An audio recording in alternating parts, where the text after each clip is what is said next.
And Perasan Soul really has many discussions. It has a lot of things you can talk about as the biggest Perasha.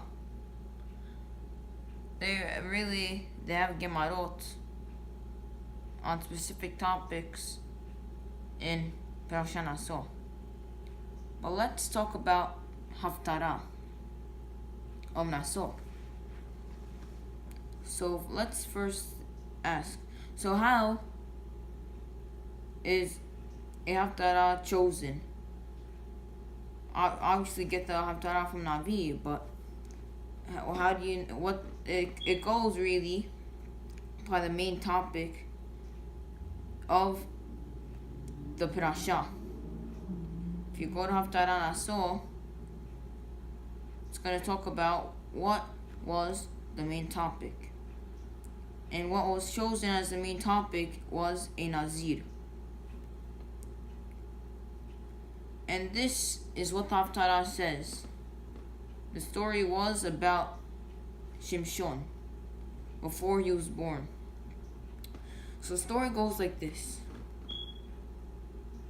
There was once a man, his name was Manoah.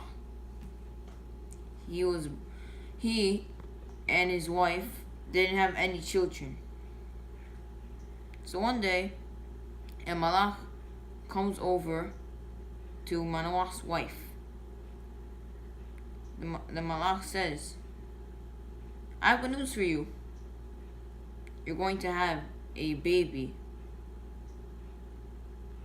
But you cannot drink wine, because he is holy to Hashem, this baby. So don't drink wine. Then the malach left. After this happened, Manoah's wife runs to Manoah and she says, I just saw someone that looks like a malach of Hashem. It was amazing. And the malach said, I'm gonna have a baby, and he told me not to drink wine. So Manoah said, listen, okay, don't drink wine. It's special to Hashem. And then Manoah prayed to Hashem that the same malach would come back. He was praying to Hashem, please Hashem, bring the same malach that you brought to my wife. And then Hashem answers the prayer. Okay? So then one day, Manoah's wife's in the field by herself. The same malach comes back to her. When she sees it, she runs to go tell her husband, because her husband wasn't around. So she ran to tell her husband, the malach, the same one that told me I'm gonna have a baby, is here. So then he came, Manoah, to the malach. He asked the malach, how am I going to raise this child in order to keep him as a Nazir? The malach answers, do not drink wine and don't eat any grape products. And then after that, the malach left. So now that's basically the story, but there's still two questions on this Haftarah, or the story of Shimshon before he was born. So why did Manoah have to pray to hear the same thing again? He basically was asking, why? I need to know what's the halachot nazir, and then he was already told the halachot nazir beforehand the first time when the malach came around. The first time the malach came, what did he do? he was talking to Manoah's wife about the halachot. He's a Nazir, you make him drink wine. So why did he ask the same question again? The second question is, even that sounds like a question that wouldn't be answered, but for some reason Hashem answered him, and the malach came back and gave him the same answer.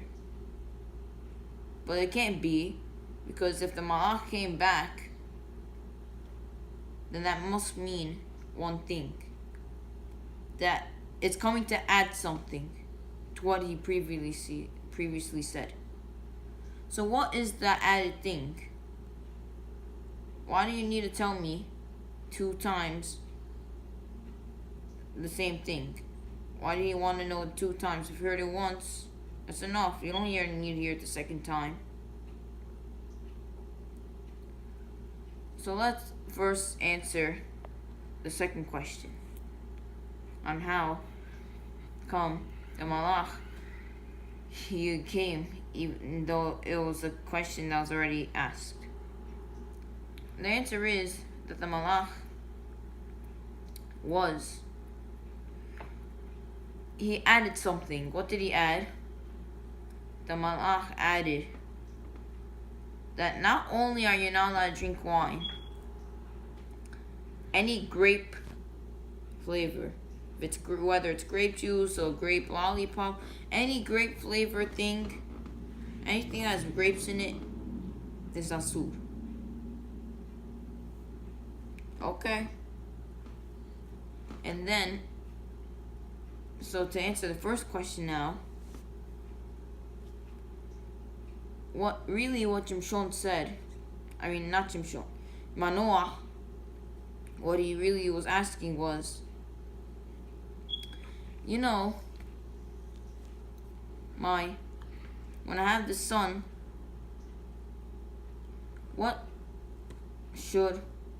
how am I going to make it that he keeps his Nazir status?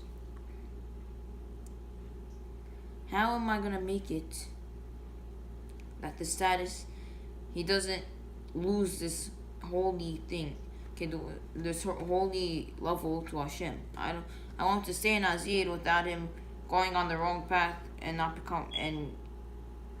going off track and not becoming a Nazir. So what should I do? So the malach answers, you want him to become a Nazir? You yourself train yourself to be like a Nazir. And what will happen in the end? He'll copy you. You'll see, you don't drink wine, you don't go near a dead body, you don't cut your hair. He'll copy you. He'll learn from you not to do these 3 conditions. And therefore, you have to act like a Nazir. Maybe you're not a Nazir, but at least act like a Nazir. You have to practice them yourself you have to experience it yourself in order to show him what to do and how to keep the Nazir laws. As we know, there's something called monkey see, monkey do. What does that mean? When you have, let's say, a child and a father, he can go and copy his father, whatever he does. When you go and you watch someone do something as you're young, you get influenced by that, and then that's what you start to do. When you have someone who is, let's say, he tells someone, go to shul. But what does he do himself? He sits down and he just He's just sitting down and he's doing whatever he has to do. He's not going himself going to shul. And that if that someone, or let's say also son, he sees this, what is he going to do when he grows up? He's going to tell other people, go to shul. But what is he going to do? He's going to sit back down. This is what monkey see, monkey do is. Whatever you see, you copy. It's basically not your decision. It is your decision, but your mind's already like someone else's. If someone wants to go to college, you go to college. That's like you get influenced by it. And that's what happens. You end up doing it. You be like that person, and that doesn't allow you to be who you truly could be. Now, if you look at a Nazir, what's its status? What's its level in the Torah? The Torah compares it to a Kohen Gadol. Whoa, why so high of a level? Why? He's better than a Kohen. A Nazir takes on a higher status of a Kohen. Why so high? Well, the proof first we see that from the Torah that this is true is a Kohen Gadol and a Nazir is not allowed to go near any dead body. His 7 relatives, not allowed. But a Kohen is allowed to only for 7 relatives. And therefore you see, a Nazir, he's greater than a Kohen. Why is it that the Kohen, and this is not just a regular Kohen, is a Kohen that's a Chacham, or Tamid Chacham. It's not a regular Kohen. For some reason, this Nazir, he's just not cutting his hair, not drinking wine, or going near a dead body. For some reason, he's better. For some reason, he has more restrictions. He's not allowed to go and bury anybody. Why? Why does a Nazir takes on such a high status compared to a Kohen? Why is he compared like a Kohen Gadol? And what is the difference between a Kohen and a Nazir? Why do you have to make it that a Kohen he's lower? Nazir is here, Kohen's here. Why so 2 different things? At least make them equal. They're both don't have to bury. You're not allowed to go near a dead body. So make it the same. What's the difference? So what the difference between these 2 things is, if you look at a Nazir, how did a Nazir become a Nazir? Not because someone else is a Nazir. Not because his father is a Nazir.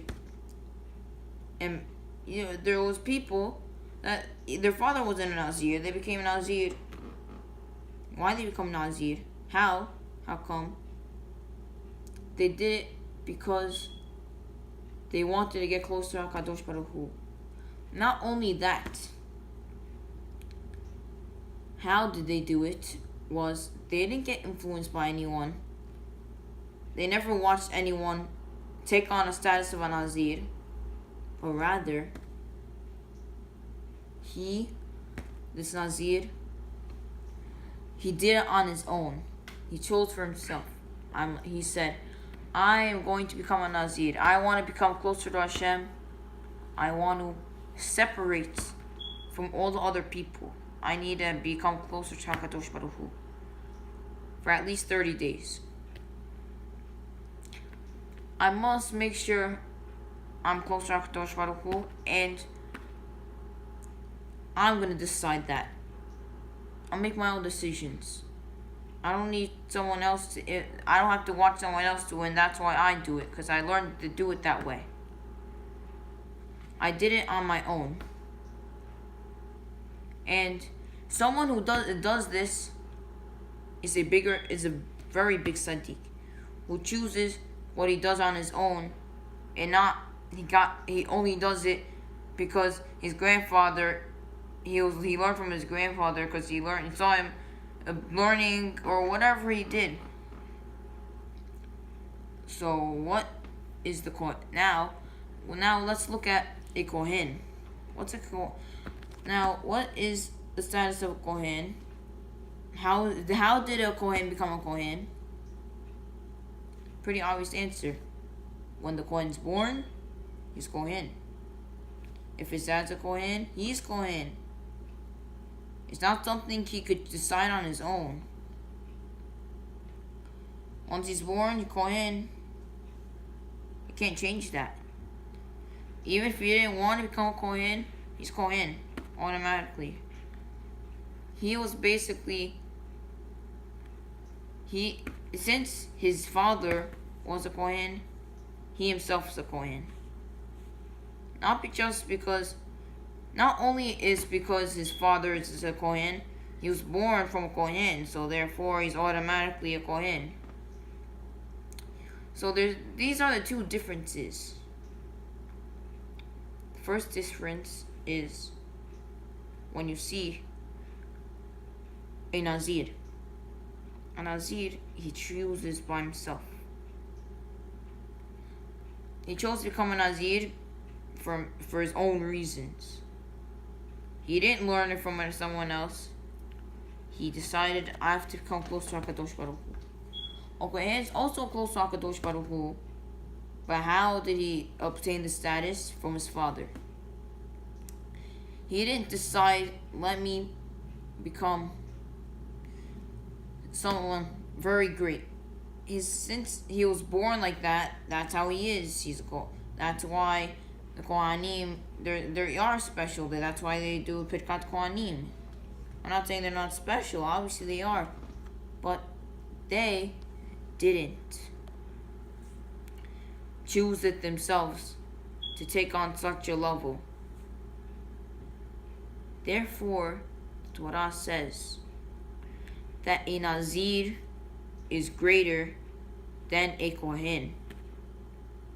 And he's considered on a level of a Kohen Gadol. Because this Nazir, he chose on his own. He became a Nazir by himself. No one teaching him. Kohen, he's already a Kohen. Nazir, he's already a Nazir. When you give birth, when they used to give birth, and their father was a Nazir, that means his son's a Nazir? No, it's not at all. He chose by himself how to become a Nazir. So we see someone who chooses on his own is greater than someone who got influenced, or someone who saw someone else do it is better. Someone who does it on his own is better than the other guy who just gets it because he got influenced. No other reason.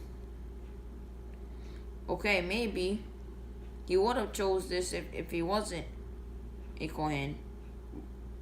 Obviously, maybe he could have chose that, but he did. But he was already born with it, and he already got influenced. And that's why a Nazir is greater than a Kohen. Now, so we see, obviously we want to make our children do things on their own. But if you think about that, there's two possible answers what could happen. If you leave someone to go choose on his own, he's already old enough, it's time to go. he has to go. So now he's not watching anyone. He makes his own decisions in life. He can become what he wants to become, which is what? Become a Sadiq learning in let's say anywhere in the shul he goes, he learns all the time. He chose that on his own. But at the same time, maybe we can have a concern. Maybe what can happen is, instead of this happening, since he's choosing on his own,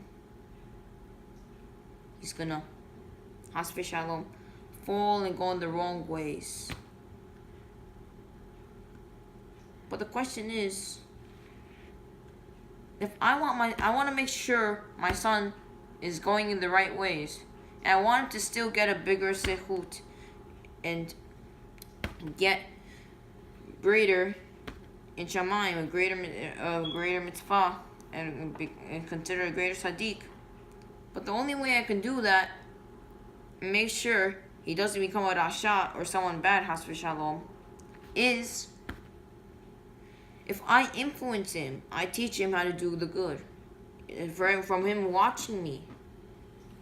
But if I do that, he's not going to get as bigger a reward. So how is this going to work? What can I do in order to make sure that he's doing good, my son, or anyone, your student, but he's still not getting influence from you. He's still not watching you. He's still not just doing it. He's not just copying you. Now, that's really up to you to decide how you're going to figure it out. But today, B'ezrat Hashem, we'll discuss 3 ways on how you could get rid of this problem. So, the first answer is going over and above for Torah, or above and beyond. When you do go over and above, you go out, you learn, you go over and above, not only on Torah, on other things as well. Let's say you're on a Shabbat day. You're having a nice Shabbat. Now, you want to go and swim in a pool. Now we know that's asur, but there is many ways. You could list hundreds of ways on how to make a pool on Shabbat mutar, allowed. Let's say like putting 4 fences, 4 gates. That's one way. But the thing is, everyone over there, they're having a nice time. They're doing all the things. It's mutar on Shabbat to do it in a certain way. So this father or this person, he's watching his family going, they're swimming, having a nice time. All of a sudden, the son he comes over to him and he's like, Dad, why are you not swimming? It's totally allowed on Shabbat. Why aren't you going? So, what the dad would answer is, I know it's allowed. I know you could go into a swimming pool. But, although it's allowed, I still think it's not respectful for Shabbat. It's a holy and special day. And it's not nice to go in the pool. This is for a weekday. You could do this on any other weekday. Shabbat's a holy day. So I'm not going to go in the pool. If your son, or when your son sees this, he's going to start thinking, wow, look at what happened. Look, how important is Shabbat? Look, you see, is really Shabbat that important? That my father is going out and he's doing extra than the bare minimum. He's not just doing what's allowed. Even if it's allowed, he doesn't want to do it. He knows it's not respectful for Shabbat. Therefore, he goes out and he doesn't swim in the pool on Shabbat. There was once a story of a person, a young boy, and this young boy, back then in Europe, it was different. In a yeshiva, you didn't have a place to sleep there. You couldn't just go there, sleep, that's it, and learn there all the time. You had to go find your own house. You had to live on your own life. And sometimes it would be really hard to find houses, especially around the yeshiva. So, this young boy, he lived very, very far from this yeshiva.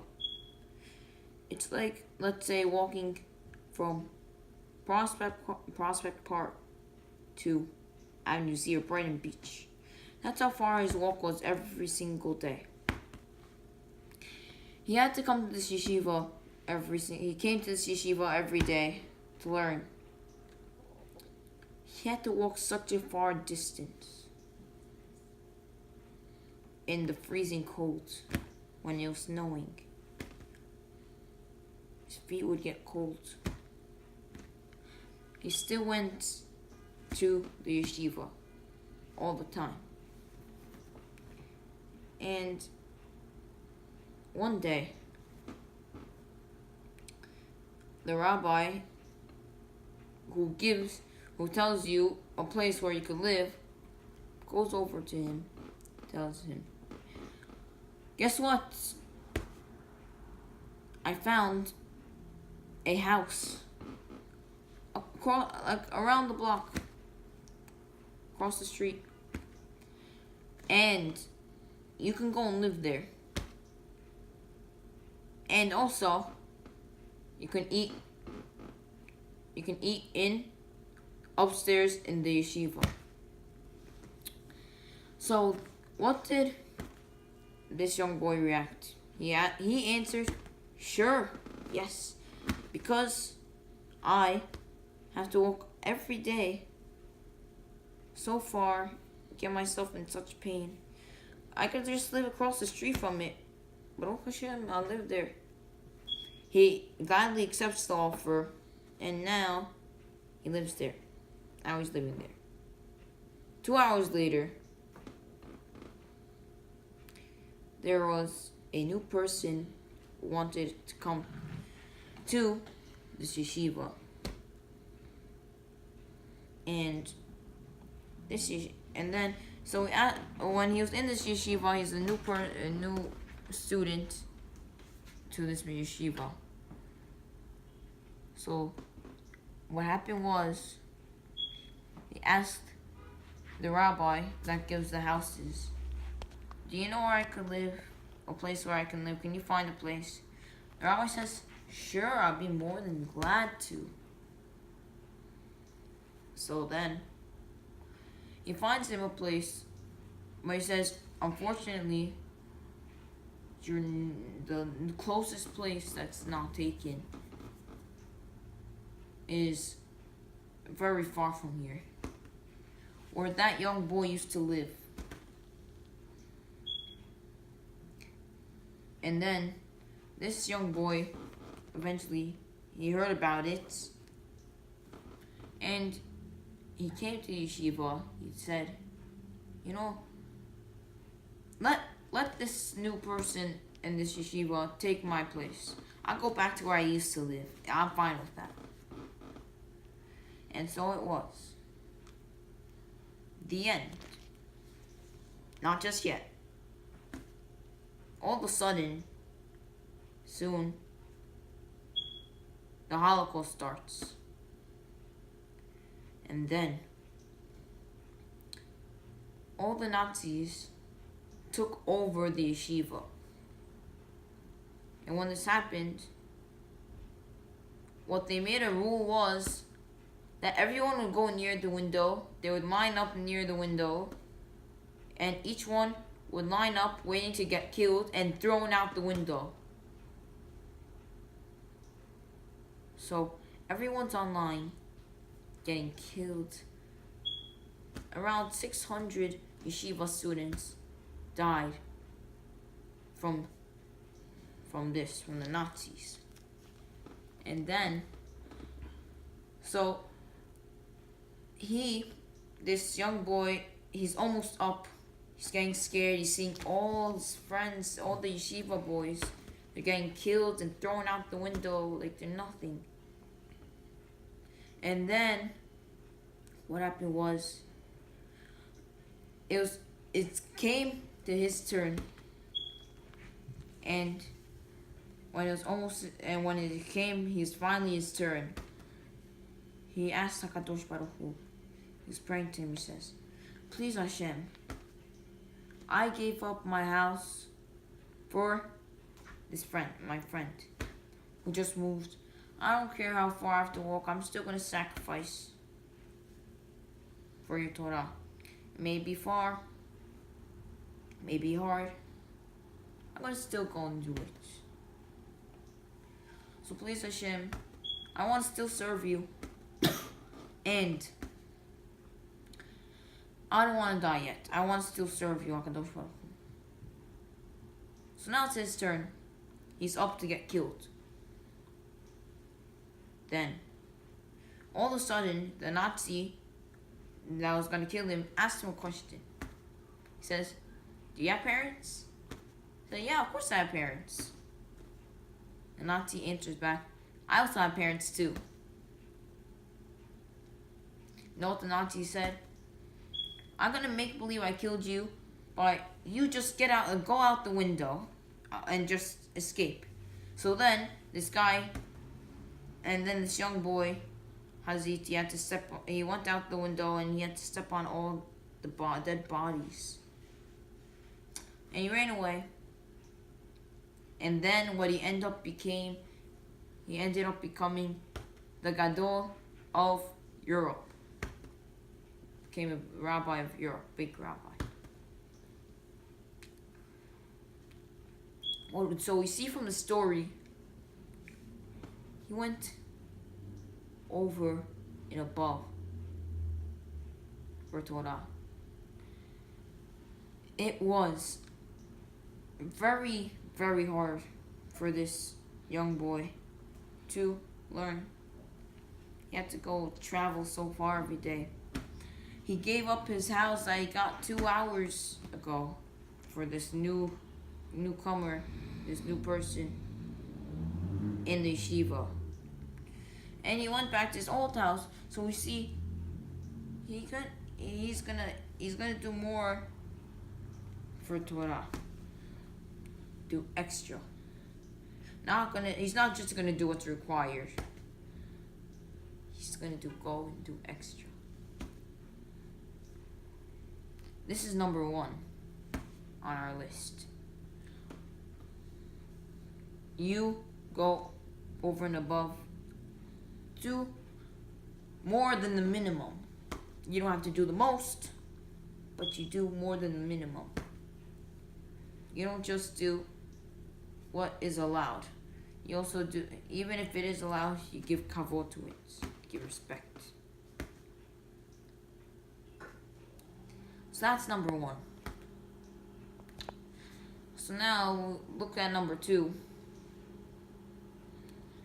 To answer number 2, we have to go to time where David HaMelech was bringing the Aron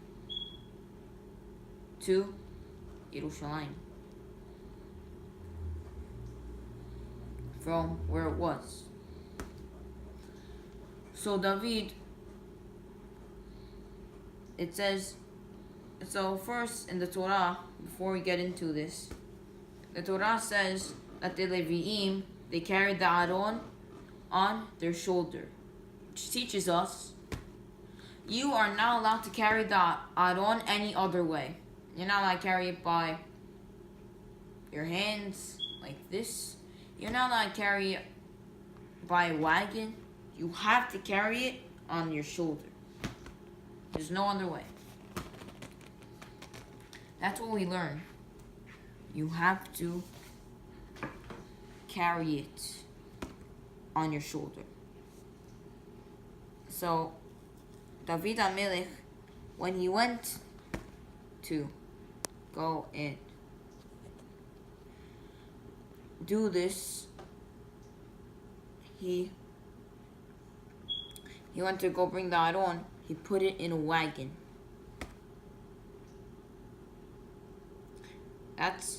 And then what happened was the wagon shook.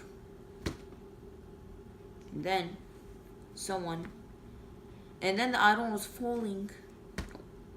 All of a sudden, he ran and he scooped it and he made sure it didn't fall. He saved it from falling. And then once he touched it, Hashem killed him. He died. So the questions here are, why did David HaMelech get punished? Why was David HaMelech so foolish to just, if it clearly says in the Torah, you are not allowed to carry it by a wagon, which he did. It says you have to carry it by the shoulder. That's how the Levi'im carried it. So how could a big tzaddik make such a easy mistake? A 4th grader would know. A young boy could know. Clearly says in the Torah. Why did he make such easy? It's like a simple mistake. Something that wouldn't usually be mistaken on. Why such a common mistake? How do you make such a common mistake, such a big tzaddik? And the second question is, what was he getting punished for? How come this happened? What did he do? What did he say? So, to answer this question, we have to go to Tehillim. Now we know David HaMelech, he wrote Tehillim, most of it. And what David HaMelech writes about Torah is like a song. So what does it mean that a Torah is like a song? It's very enjoyable.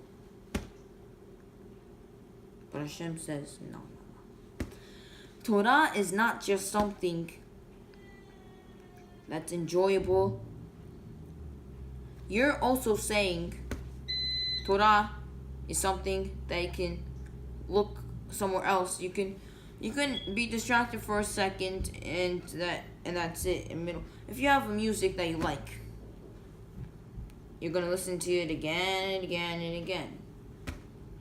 But what David HaMelech is referring to is music that you listen to one time and that's it, you're finished.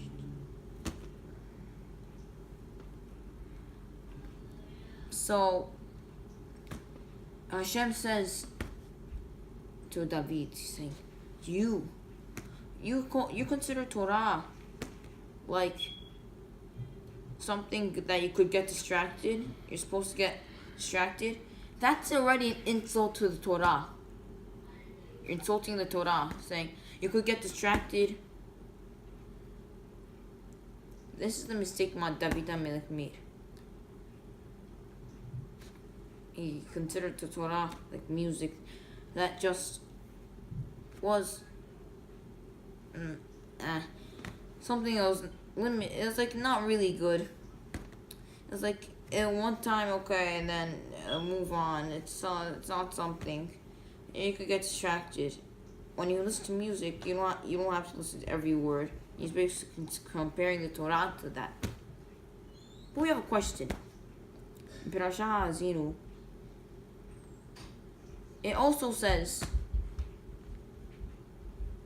that the Torah is considered like songs. How come Moshe Rabbeinu didn't get punished for it? Why only David? What's the difference? They both said the Torah is music. What's the difference between these two things? What's the difference if you're both saying that the song is like a Torah is like song? What's the difference? So the difference is in Perash Ha'azinu, it says it meaning a different way. When it says that the Torah was like music, like if you're saying the Torah is like music, they meant in a different way. They meant the music that you like, music that you enjoy. You listen to it again and again and again. You review it over and over and over. This is what it meant. But what David HaMelech is saying is the Torah is limited. Something, you could get distracted here and then. That's already an insult. But with the time where Moshe Rabbeinu was saying it in his song, his last song to Hashem, he's saying that the Torah is like a song that you enjoy, not just a song that you get over. And David HaMelech was basically saying, oh, look, Torah, it's something, it's music that you listen to one time, you're already bored. I don't like this music, I want to change to different music. But here Moshe Rabbeinu, you have where Moshe Rabbeinu is saying it means something else. It means the person, he likes the music and he just plays it again and again and again. So we see the difference, why David HaMelech got punished. So what was his punishment? Hashem made him forget a simple halacha that you have to carry the iron by your shoulder. Because he compared to the Torah something limited. Something not something you have to pay attention, you don't have to do fully. He's basically saying you can have if you're in work, you come back a whole night, take a break of Torah. But Moshe, he's saying it, even if you come back from a long day of work, go and learn. That's the difference. Therefore Hashem made David HaMelech forget a simple halacha and caused a person to die. That was David HaMelech's punishment. So, how does this answer number 2? What is number 2? What is this trying to teach us? It's trying to teach us not only go over and above, also if you're in a long day of work, if you come back tired, stressed, go sacrifice for the Torah. Show how important it is by sacrificing. Maybe you're sick. Maybe you're tired. Maybe you're just, it's too early in the morning. Maybe it's too late in the night. Maybe you're too busy. Whatever excuse it may be. You could have any excuse in the world, but you still go learn. You make some time. You learn. You sacrifice. Like the story said before, he sacrificed in the cold weather. It's also similar because he went and he sacrificed for it. Not only did he do over, not only because it's freezing outside, saying I can't go. He still went and he just went to the yeshiva. Therefore, you have to sacrifice for Torah. Might not be easy, but it shows how important the Torah is. You sacrifice for the Torah. Show how important it is. Not only just like work. And you go to work, you have to make sure you get there on time. Also Torah. Make sure, maybe you're tired, like maybe you don't even want to get up and work for work. You have to go, or if you're 1 minute late, that's it, you're late. And it's not going to be good if you're 1 minute late. Same to Torah. You may be tired, you have any excuse, still go. Obviously, if you're in a very horrible condition, you can't go, then you don't have to go. You're patur. If someone's in a bad condition, obviously it's patur, but still he's going and he's sacrificing. He's going over and above also. Not only going over above, he's also sacrificing. He's making sure he gets any time and every second that he has of time. He sets the time, learn something. The more time someone has, the more he's obligated to learn. The less time someone has, the less time he's obligated to learn. Someone sitting in his house all day and he's doing nothing, he has to go. That is obligated to learn. But someone who's busy, has work, he has all this business stuff, he's not obligated as long. It really depends on the time you have. If you have some time, go sacrifice that time for Torah. It could be stormy, there could be storm, it could be very cold, it could be snowing, it could be a blizzard, and you still go out. That shows when your child, someone looks at you, it's going to say, wow. Torah is that important that you go and you sacrifice yourself to learn, even in such a bad condition. Wow. That's number 2. And number 3 is, number 3 is basically, it takes effect after you're finished learning. Number 3 is different. It has something to do with learning, but you're not learning. It's the result after you're learning. After you're learning, if you come to your house,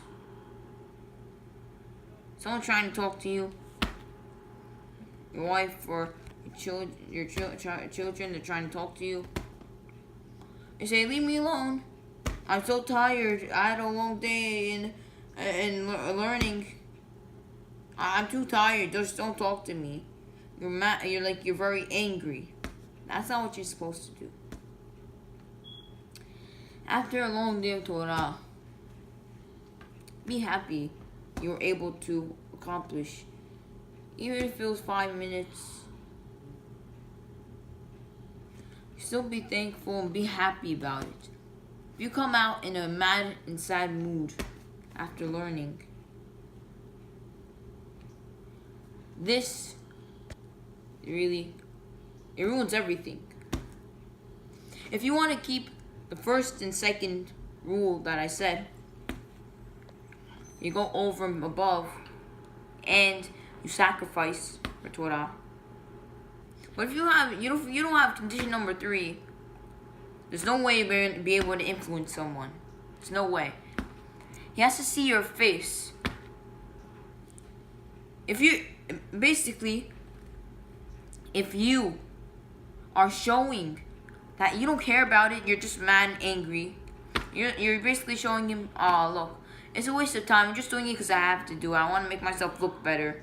Any excuse you can give, that's why he's doing it. Either to make himself look better, or just so he should get bigger rewards. And he doesn't really have emotion for the Torah. Just angry. He's like, I wish I didn't use this time for Torah. I wish I could have been doing business. I could have been doing something else.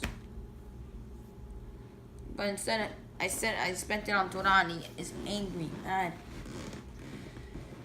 And let's say he's learning, and he misses this offer, the sale. He gets very mad. He said, I should have not learned. That's only going to show other things are more important than Torah. Therefore, come out with a smile after Torah. After you're done learning, be happy about it. Always be happy after learning. Even if you come from a long day, you're tired, be happy you did it. Say thank you, Hashem. Look what you did. You made me learn today. And I'm glad I was able to because of your help. And I always want to continue learning it more. When you do this, you're showing your son or someone, your student, look, he really means it. He's really showing, look how important the Torah is. The Torah is so important in fact, he's happy that he did it. He's not thinking about other things. He puts Torah number 1 on his list. Even if he missed all those deals, all those things, even if he's late to his work, or 1 minute, 2 minutes late, he's glad he spent that time on Torah. This is going to teach your son. Wow. Look, he's really going to sacrifice Torah. He's really enjoying it. That's what you're showing when you have a smile on your face. Showing you're happy about it. If you're sad about it, means you just had to do it because you're obligated. And like we said in the beginning, you have to do it because it's the bare minimum. Just because the Torah says you're obligated to learn day and night. So you learn day and night, but you're just sitting there thinking about all those other car deals or whatever it may be, your business, on how you're going to deal with the family arguments. If you think about this when you're learning Torah, that's not something we should all have when we're learning Torah. First of all, we're not going to be able to learn if we're in a bad mood. If we're in a bad mood, we're going to think about those other stuff, and we're not going to be able to concentrate. We're going to think about either if you're in an argument or you have this other things to do. You should always learn when you're happy. Also, Torah could cheer you up from a sad mood to a happy mood. A sadder mood, and it makes you happier. But that's only if you enjoyed it. If you're glad you did it. But if you're not glad, you're gonna even be angrier at yourself. Being like, I wasted my time. Could have been doing something else. So these are 3 conditions. How your son, he could become better than you. He can choose on his own. And he's not copying you. How all these 3 conditions comes from emotion. It comes from your heart. It comes from what you see. Not only from what you see. Since you see it, you don't physically see it. You see his emotion. You see how much he has to do for the Torah. Whether it's going over and above, whether it's sacrificing, whether it is being happy after and before Torah. All those conditions, he's gonna, B'ezrat Hashem, he'll be influenced by this. And it'll be considered like he's benefiting, that he's gonna be considered a bigger tzaddik. Because it's considered like he did it on his own. He chose on his own. This is how we're going to know if our child, if we send him away, he's going to go in the right ways. This is what we have to teach him before he goes. B'ezrat Hashem, if we do these 3 conditions, our sons become great in Torah, and our students and everyone, they take these methods and use it as an opportunity to know how emotional Torah can get. How much you have to do in order to get the Torah. This is the importance of the Torah, how important you have to make sure. And this influences your sons and everyone.